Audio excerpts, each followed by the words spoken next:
تیری انگلی تھام کے چلتا تھا، تیری محنت سے پلتا تھا،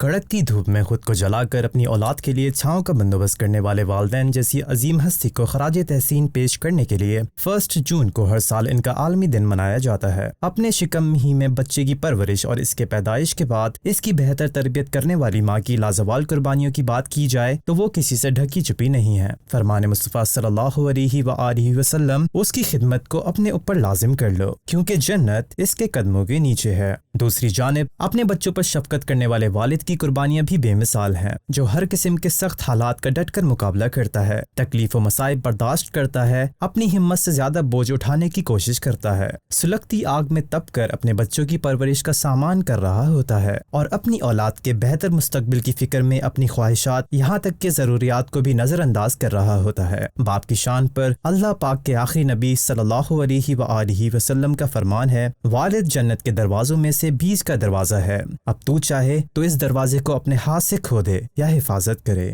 مدنی خبروں کے ناظرین، واضح رہے کہ والدین جیسی عظیم ہستی کو خراج تحسین پیش کرنے اور ان کی خدمت کرنے کے لیے کوئی ایک دن مختص کرنا ضروری نہیں، کیونکہ دین اسلام نے تو ان کے ساتھ مثبت حسن سلوک کرنے کا حکم دیا ہے۔ فرمان مصطفیٰ صلی اللہ علیہ وآلہ وسلم ہے، جس نے اپنے والدین یا ان میں سے کسی ایک کو پایا اور ان سے اچھا سلوک نہ کیا، وہ اللہ کریم کی رحمت سے دور اور غضب خدا کا حقدار ہوا۔